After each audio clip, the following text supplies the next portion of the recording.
Hi everyone, Rhea here.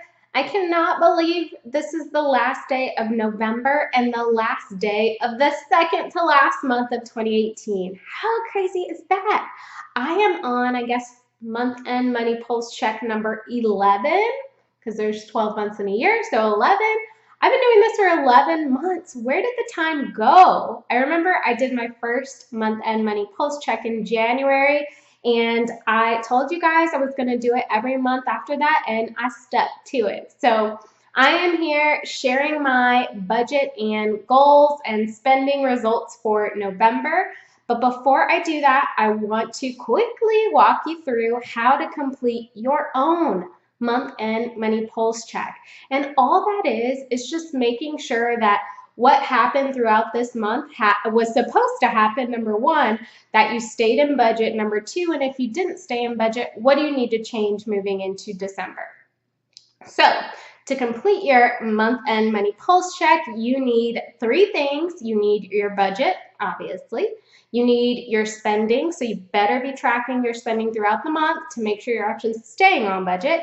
And then three, you need whatever goals you were working on this month or this year, anything that you were striving towards that we can assess progress for this month. So once you have those three things, we'll start with your budget.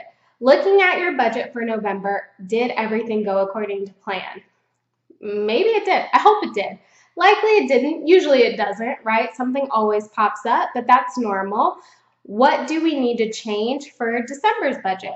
So, for example, let's say in November you didn't save as much for Christmas gifts as you expected to. So that means come December, you're going to have to find that extra money in your budget to make sure you can afford all the gifts you need to get. That's a perfect example. Another example is, did you have any one-off birthdays or events that you accounted for in your budget for November that you won't have in December? So will that free up a little extra money for you so that it can go towards savings or debt next month? Questions to ask. Next is looking at your spending. As I mentioned, you should be tracking your spending throughout the month. Now you want to actually look at your spending and see how you did. Did you stay in budget in all of your categories? If not, what happened? Did something throw you over the edge? Were you lazy? Did you maybe make more money than you expected and therefore you spent a little more? What happened? Being able to see your spending is going to allow you to ask those questions and really give yourself the right answer. And then lastly, your goals. What were you working on in November, or what have you been working on throughout the year that you can assess progress for this month? So a perfect example is saving for the holidays. Did you plan to save $100 for Christmas gifts this month? Yes, you did? Well, did you actually save that 100? If you did save it, then good, you are on track for your goals. Let's say you only saved 50 and not the full 100. Okay, well, what do you have to do in December to make up for that loss and continue to save for the goal amount? So those are things you want to think about as you're assessing your progress towards your goals and your timeline. Maybe you have a longer goal in mind. For example, saving for a down payment on a car. And every month you want to save $200. Well, this month you only saved 100. So you can make up that 100 next month, or you can kind of split it up and maybe save 225 for the next 4 months to make it up. It all just depends on what you're working towards and what your timeline is. So quick recap on how to complete your month-end money pulse check. I have plenty of videos that really go in depth on how to do that. So make sure you check out all of the old month-end money pulse check videos to really get that solid tutorial. So now I always end with sharing my results. So I'm going to pull it up here. As you guys know, last month I moved into a condo for the first time, my very first home. So exciting. And last month I definitely went a little overboard on the spending. Some of it was saved for, so I didn't feel so bad. But this month I also went a little overboard. I was getting decorations for my Christmas trees, my first Christmas here at home. So I definitely spent more than I should have this month, which is fine. I gotta make it up next month, and I know I said that last month, but I really do. I gotta get it together. I also had saved for Christmas gifts during the Frugal Fall Savings Challenge. So I got a nice portion of my gifts already taken care of. I didn't have to spend my own money for that. I had it saved. So I consider that a big win.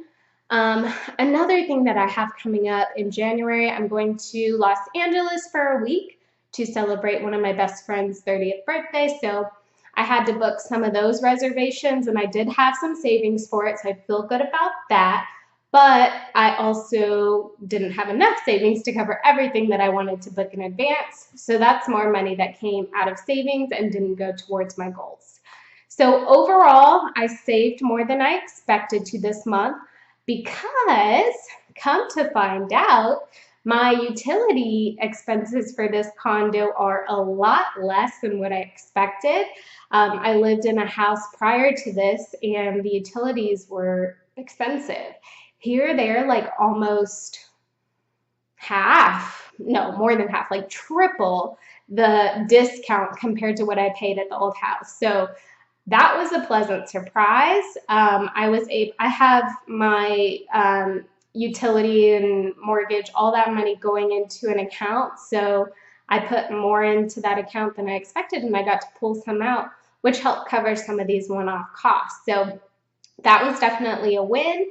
Overspent in food. The holidays are just kicking my butt. Peppermint mochas are kicking my butt. I just like can't fight the urge. But I will be better in December because I'm starting my diet early. Instead of starting January 1st, I'm starting December 1st. So that will definitely help me stay in budget next month. And then my fun spending was a little bit higher than expected because I booked my Los Angeles trip for January. So definitely over budget this month, but I did have some wins, nothing I can't pull myself out of. So this is just a lesson to you all that, hey, nobody's perfect. Just bounce back. Bounce back, get it together for next month, and make sure your goals are not being hindered because of your lack of ability to control your spending. All right, so that wraps up the November month-end money pulse check.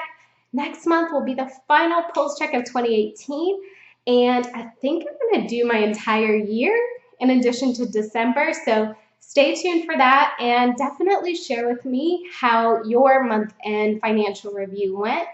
I can't wait to see you guys in the group and hear how your budgeting is going for the month, and I will see you soon. All right, bye everyone.